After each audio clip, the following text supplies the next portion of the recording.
So let's talk a little bit about the history of the region, Middle East, West Asia, about the Taliban, Mujahideen, Al Qaeda. I mean, we just talked about this briefly now, but I want to go into this again. When I was a bit younger, right? So this is about right after I was born. So early '90s, and my parents at the time, they were working in peacekeeping, right? Also before I was born, but at this time in Pakistan. Okay, so there's a peacekeeping mission there with the UN for Kashmir, and this is right after the Cold War just ended, right? So we have to put this into context. The Soviets, they invaded Afghanistan from 79 to 89, and what happened during this period? The United States funded the Mujahideen, right? So this served two purposes. One was to exert U.S. influence in the region, counter communism, or contain communism, as they say, right? And for the Saudis, who are exporting, Wahhabism to Pakistan, they're building all these schools, these madrasas, and to alleviate some political concerns that they had, cling on to power, basically. They started ushering people, encouraging them to go fight in Afghanistan as part of like as the Mujahideen. So, and this, of course, as we know, Saudi Arabia and the United States have a special relationship, right? Saudi Arabia has tons of oil. The United States needs this oil, as any empire does. And, the United States would turn a blind eye to Saudi Arabia's, extracurricular activities, let's say. So, after the fall of the Soviet Union, right? So we're talking the Soviets leave Afghanistan in '89. Soviet Union comes to an end in '91, and during this period, where do all these Mujahideen go? They have all this training, all this funding, hundreds and hundreds of millions of dollars from the U.S., from the CIA. They have all this weaponry, right? Those lovely stingers, and then some. So where do they go? Where are all these people going now? Well, they start creating groups. Various groups start emerging. One of them is Al Qaeda. One of them is the Taliban in '94, and then of course you have other actors who come into the scene. So we're talking about, for example, about Zawahiri.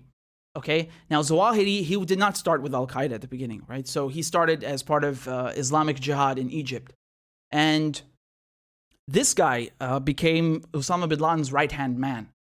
Yes, so he merged his group with Al Qaeda, and then he became the number two. Now, when I was in Pakistan, I'm telling you the period that this is all happening in, right? Next to my school, there was the Egyptian embassy, and Zawahiri is an Egyptian, and he was jailed in Egypt. He does not like the government in Egypt. He wants to overthrow the government there, and he bombs the embassy, right? So this was while I was in school, there was some like loud noise. I remember like some car horns going on, and the teacher thought it was like some taxis or something, right? And then there was like a huge explosion all of a sudden, and the glass was flying everywhere, and the room was shaking, and I don't remember much after that. I just remember being outside, and there were some trucks with like colors on them or something. That's all I remember. And now, like I'm talking in the last months, I only understood what that first noise was from like 20 years ago. It turns out this was a double suicide bombing. I didn't know that. So they had blown up the embassy with one initial bomb and then waited for all the emergency services to come and then detonated a second, much larger bomb. And that's when my classroom exploded. And so it's very interesting because Zawahiri, here he is. I'm going to pull up he's still on the FBI most wanted list, right? He's a most wanted terrorist. I'm actually confused. I thought they killed him a few years ago. Turns out that's not confirmed because he's still on the list. There's a $25 million reward for him. And it's very funny and interesting because although this guy is on the most wanted terrorist list, if you just do a simple Google search, I mean, it's public knowledge. You can even find this on Wikipedia. Look what it says here. British journalist Jason Burke wrote, Al-Zawahiri ran his own operation during the Afghan war, bringing in and training volunteers from the Middle East, right? So we're talking about the fight against the Soviets the decade before. some of the $500 million the CIA poured into Afghanistan reached his group. So once again, we have another sack of shit over here who is, who the U.S. gives birth to, who amplifies his message, gives him, bucket loads of money, boatloads of money, gives him weapons, gives him training. And then they're like, oh, we don't know what to do now. And they did the same thing with all the other people. They did the same thing with Osama bin Laden. Look, do you remember this very famous picture over here? I mean, you can't make this up. This is from The Independent, and it says, anti-Soviet warrior puts his army on the road to peace. It's fucking Osama bin Laden. So, there's even Reagan sitting down with the Mujahideen in the Oval Office. You remember he invited them, and then he dedicated, the launch of one of the spaceships that NASA was sending out. He dedicated it to them. So, the U.S. was training these people and funding these people. And I always knew that, yeah, the CIA was helping. I didn't know that the explosion that happened in my classroom and the embassy next door was Zawahiri. I didn't know that. It makes total sense though, right? When you understand who he is. And I didn't know it was a double suicide bombing. There are, I think, about 60 people who died. I've never watched this video before. This is some footage from the Associated Press of that day. I don't really recognize any of this, but yeah, like I said, I don't have a particularly long big memory of that. I mean, I have good memory in general, but I think because of the explosion, I don't really remember much. And yeah, it's just awful. So it's very awful, and I guess YouTube is probably going to censor my video or something. I don't know, but again, my point here is, what is my point? Is that these people that the United States claims to fight, it helped create, and when the United States comes and says, oh, well, we have to go to Afghanistan because of human rights and, democracy, and this is bullshit. This is a joke, because they're perfectly fine giving millions of dollars, hundreds of millions of dollars, giving advanced weaponry and training to anyone who helps them accomplish their goals, including the Mujahideen, right? Including right-wing guerrillas in Latin America, teaching them how to torture people. It doesn't matter who. And, this includes, of course, the Saudis, right? They don't care that Saudi Arabia has a role to play in all of this. But, you don't have to take it from me. You can take it straight from the horse's mouth. Here's Hillary Clinton to tell you about this. Kind of moving in and out of Pakistan. I mean, let's remember here, the people we are fighting today, we funded 20 years ago. And we did it because we were locked in this struggle with the Soviet Union. They invaded Afghanistan, and we did not want to see them control Central Asia. And we went to work. And it was President Reagan, in partnership with the Congress, led by Democrats, who said, you know what, sounds like a pretty good idea. Let's deal with the ISI and the Pakistani military, and let's go recruit these Mujahideen. And let's get some to come from Saudi Arabia and other places, importing their Wahhabi brand of Islam so that we can go beat the Soviet Union. And guess what? They retreated.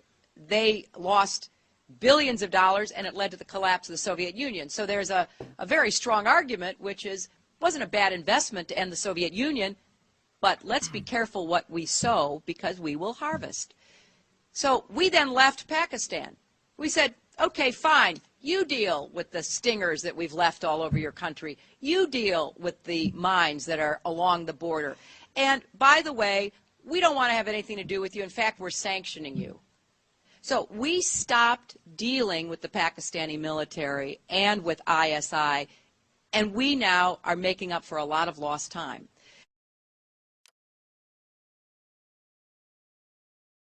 So there you go. I mean, Hillary Clinton has probably said a handful of honest things in her entire life, and that's one of them. There are no lies detected there. So, there's a saying, right? A broken clock is right twice a day. Well, a lying clock is also right twice a day. No, she's absolutely right. She's absolutely right. And around the time when we left Pakistan, because we lived there 4 years, I mean, it was, again, like I said, it was, you know, the country was, yeah, it was headed in a bad direction, to say the least. You know, yeah. I also want to show you over here the problem with all of this, because, you know, they say, okay, well, we screwed up, and, well, they not a lot of them say that, maybe Hillary does, but, you know, they say, well, you know, we finance these bad guys, and now they've turned their weapons against us, and, oh, we didn't know this, but they're still doing it again. So when I show you these posters over here, or headlines rather, for example, Bin Laden being their poster boy is what I meant to say. They're doing it again in Syria right now. So when we talk about Al-Qaeda in Syria, which is rebranded as Al-Nusra and rebranded then as HTS, who is heading HTS? Al-Jolani. And as we covered on this channel, you have PBS trying to like rehabilitate him and say he's not like, you know, it's a moderate version of Al-Qaeda now, right? And James, it's not just PBS, it's James Jeffrey. So we're talking about Jeffrey, the special envoy, you know, the ambassador from the United States, who's saying on camera, right? So it's not just the media, it's the government as well. And this guy's worked for the last 3-4 administrations. And he's saying, well, HTS, meaning Al-Qaeda in Syria, is an asset. And he's saying it's the least worst option, whatever that means. Yeah, well, you guys said that last time when you were funding these Mujahideen in Afghanistan. You also thought they're the least worst option. Look what happened then. So we have a recurring theme of the United States funding extremists, helping them with weapons, with millions of dollars. They give more money to Al-Qaeda than they give to their own citizens for healthcare. I mean, what more can I say, man? Look at their priorities. And then they create these problems and say, oh, we have to go in now and fix them because they've taken a hold on this country, you know, for example, whether it's Iraq, because, you know, they said, oh, the war in Iraq is over. And then, oh, no, we have to go back in because ISIS is there. Well, who helped create ISIS? That's you. And who helped create the Taliban and who funded the Mujahideen? Who helped all of these groups, you know, with material support, and also it gave rise to, you know, created the conditions which gave rise to their taking a hold. I mean, this is the United States. And it's a racket. They create a problem and then they come in and fix it. And how do they fix it? They fix it like this. This is how they fix it. That's Halliburton. You remember Halliburton? So Dick Cheney, who was vice president with George Bush, right? Dick Cheney and George Bush, here they are, who started the war in Afghanistan, who started the war on terror, who started the war on Iraq. Dick Cheney was head of Halliburton.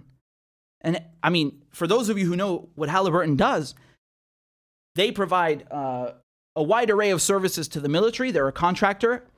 Just look at their stock. From 2001, there's a slight dip, and then how it's just risen. Just look at Raytheon. Raytheon is a weapons manufacturer, right? One of several. They have Northrop. They also have Lockheed Martin, Boeing. All of these companies, their stock has risen because of success. And what does that mean when we talk about success in terms of a weapons manufacturer? That means they're making more bombs and they're getting more lucrative contracts. And who is giving them? Who is giving them these contracts to make more bombs? Who is giving them this business? The United States government. And why is the United States government giving them this business? In order to fight terrorism. But who created these terrorists? The United States. So either we are dealing with extraordinary incompetence or we're dealing with a bunch of corrupt motherfuckers. And I think we both know that it is the latter and not the former.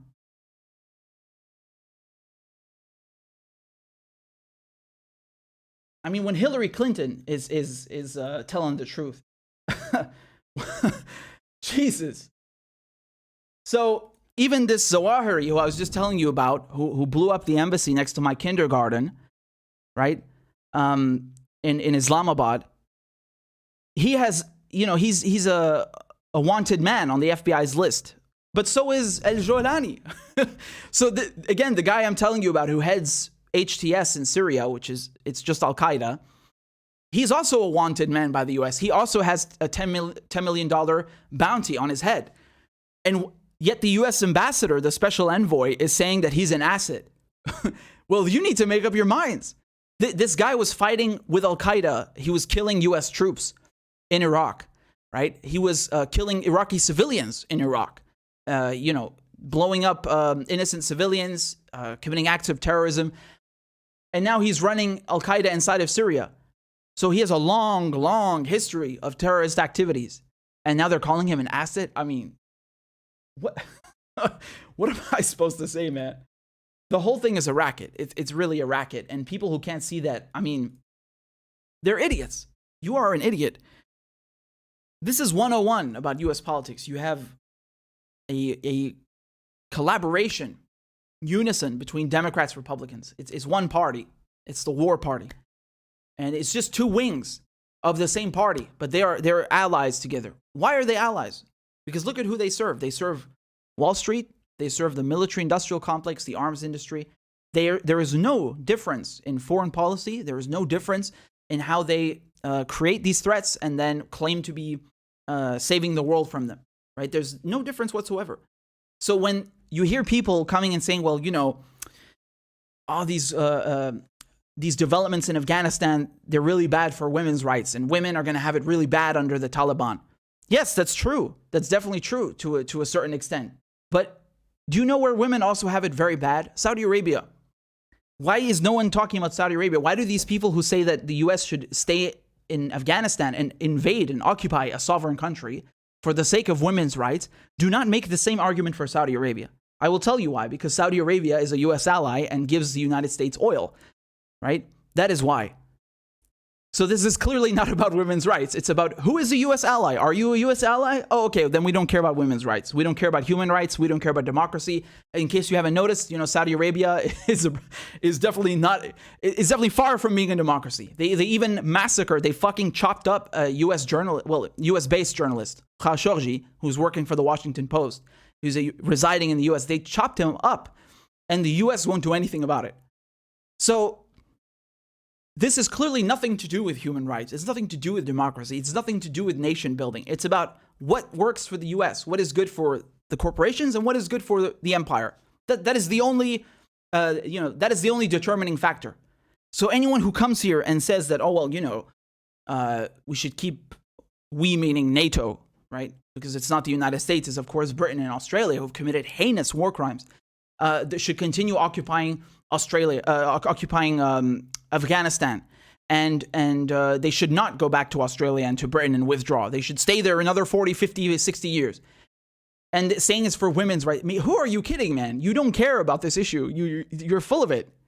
I know you don't care about this issue. You're full of it. And the proof is that many of the United States allies, Colombia, Egypt, Saudi Arabia, Israel, are enormous human rights violators. They do the same things, if not more. And no one is ever talking about interfering in their affairs. Why? Why is that? It's because they are client states, they are allies, they are, the poodles of the United States. That is the only determining factor. Okay? So, I'm telling you this from firsthand experience, man, right? And it's not even about that. Like, just exercise some minimum of critical thinking. Have some common sense, for God's sake. You can see it's all a racket. It's always been a racket. When they say Afghanistan is a failure, it's not a failure because the objective of the war was to make money. Was money made? You damn right it was made. And who made it? The weapons industry. So it was not a failure. And what did they do also by occupying Afghanistan? They were threatening Iran. Iran has a border with Afghanistan. You think Iran wants U.S. troops on its doorstep? It wants British and French and Canadian troops on its doorstep? NATO bases? You think China, who also has a border with Afghanistan, wants NATO troops on its doorstep? You think Russia, who's not too far off, wants NATO troops in its backyard? Really? This is an enormous advantage geostrategically and politically for the U.S. to have maintained that for 20 years. And that was the goal of it. They don't state it publicly, but they are saying it now in certain ways. If you go and you read headlines now in the mainstream media, they're saying, oh, well, this is a huge win for China that the U.S. is leaving. But it's very funny because they frame it as if China is the nefarious one, right? Well, I mean, China just happens to have a border with Afghanistan, right? So obviously, it would be very nice if there's no invaders on their doorstep. I don't think they chose to have their border there. Meanwhile, the United States chose to invade Afghanistan and chose to establish many bases there for 20 years, right? And again, look at the opium production, right? I don't think, I mean, some people say it was the main reason. It's not it's one of many reasons, as I said. It's not just the arms industry. Why did they invade Afghanistan? And then suddenly the opium production skyrockets, right? You don't think that's bizarre? You don't think that's weird? Why is that? Of course, there are a few factors. The Taliban, their number one source of revenue is opium. And then they have these very precious blue stones and, from Afghanistan, which we talked about before. But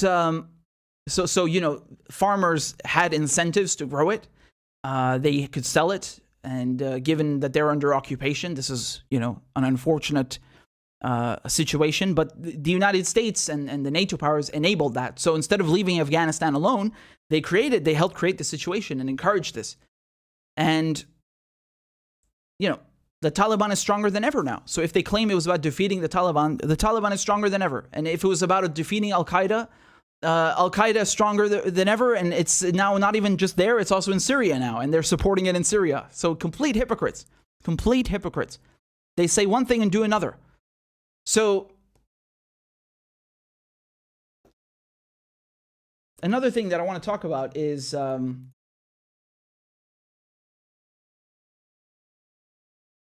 just a second. The AUMF. So, the United States, they say they're pulling out of Afghanistan. Okay. Well, what about the AUMF of 2001? Because under the War Powers Resolution, in 1973, when Congress found out that Nixon is bombing Cambodia and Laos without their permission, they created this War Powers Resolution, right? So if the U.S. president goes and bombs some country, as they do, they have to go and notify Congress, right? And of course, Congress being filled with the most vile of the earth's vermin and scumbags that have ever existed, they gladly oblige the president and say, "Oh, you are? Okay, continue." So it's just a facade. It's just a farce. And nevertheless, in some cases, Congress will give an authorization. It's called an AUMF. It's called an authorization for the use of military force. And in the days following 9/11, this is what they came up with. They came up with the AUMF. And I think there's only one person in Congress who did not vote for it, and it's Barbara Lee, if I'm not mistaken. It's Barbara Lee. Every single other person voted for this in Congress. And what does the AUMF say? It says, I'm going to read it to you. It says that they should go after the people who attacked them on 9/11, okay? So it's just 1.5 pages. Can you imagine, right? Not even 1.5. It's just over 1 page. And so in the AUMF, they say that the president is authorized to use all necessary and appropriate force against those nations, organizations, or persons he determines planned, authorized, committed, or aided the terrorist attacks that occurred on September 11th, 2001, or harbored such organizations or persons in order to prevent any future acts of international terrorism against the United States. So it doesn't even say Afghanistan. Do you notice this entire resolution? It has nothing on Afghanistan or Al-Qaeda or Taliban. It doesn't even mention any names. And it's designed like that on purpose. It's designed this way precisely in an abstract manner in order to justify perpetual bombardment, imperialism, occupation, and invasion of any country they like. They've used the AUMF, this AUMF that I just showed you, in 19 countries under the pretext of, we're going after the Al-Qaeda. So they just say, and again, keep in mind, this is U.S. law. So, I mean, no matter what they tell themselves, it doesn't mean that this is okay under international law. Maybe the UN sanctioned the ISAF. They certainly didn't sanction the invasion of Iraq and the bombings of other countries. But nevertheless, the United States still uses this. And so they say the U.S. is leaving Afghanistan. Are they leaving the AUMF? Are they overturning it? No. Oh, no, they're not. No one has mentioned this. If you look up any articles, it's not even brought up in anything from the last days, weeks. It's just always there. You know why? Because they need this to keep justifying their war on terror. This is the legal foundation of the war on terror. So they have no intention of stopping these kinds of actions. They're still occupying 1/3 of Syria, 90% of Syria's oil. They will keep using the AUMF to go and bomb other countries, and they will use it again maybe to invade another country. Who knows? Who knows, right? At this point, after dozens of, almost dozens of different incidents. I mean, I say 19 countries. These are 19 that they've admitted to in the the congressional report on the AUMF, which we've looked at before. And, it's a racket. It's what it is, man. It's all an excuse to make money for people like Dick Cheney, his friends, and all the people who, own stocks in Halliburton and Raytheon and you name it. From the boots to the bullets, the tanks, the chop, everyone is making money through this entire supply chain, this military supply chain. They are all making money, and especially the private contractors, right? They get paid 10 times more to do the same job.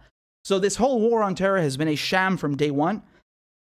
Even 9/11, who armed the Mujahideen? Who helped give rise to Al-Qaeda? The United States. They created these monsters like Zawahiri, like Bin Laden, like Baghdadi. They gave rise to these people and then claimed that they are fighting them. I don't believe it. I don't buy it. I don't buy it. I don't buy it. So I'm actually astonished that this guy is still out there. Apparently he's still out there. Zawahiri. I didn't know that. Again, I'm a bit surprised. I thought they had gotten him. Maybe it was I don't know. In any case, he's allegedly number 2 in Al-Qaeda. And like I said, he blew up the Egyptian embassy next to my kindergarten. And he's still at large. The U.S. is supporting Al-Qaeda in Syria under the guise of freedom fighters, just like they did with the Mujahideen in the 70s and 80s, from 79 to 89. This is a racket. War is a racket. They are doing this on purpose, where they create problems and then pretend to solve them through perpetual occupation and lucrative contracts for Boeing, Raytheon, you name it, right? It's a racket. It's a scam. This is a scam. And it's just like the war on drugs, right? They create these wars where there's an abstract enemy. It can never really be defeated. And the only constant, the only thing that's ensured is that the corporations are making money. That's it. And even the war on drugs, the military-industrial complex has profited enormously from that. Why? Because they have supplied all of these various police forces, these militarized police forces in the United States with armored personnel carriers, APCs. Tanks, essentially, right? So they've given them, also semi-automatic rifles. They've given them riot shields. They've given them helmets. From the boot to the bullet, everything has to be paid for. And the people who are making money to produce these things, to defeat an abstract enemy, they are the same corporations. And now they're even using drones. They're flying drones overhead, as we've looked at before, right? So, yeah, that's what I wanted to say. I wanted to say that after 20 years in Afghanistan, 20 years of the war on terror, which is still not concluded because I don't think they have any intention of repealing the AUMF, this is what it was all about. It's money. It's always been about money. It's always been about that. And if you can't see that, I mean, really, I don't know what to tell you, man. I don't know what to tell you.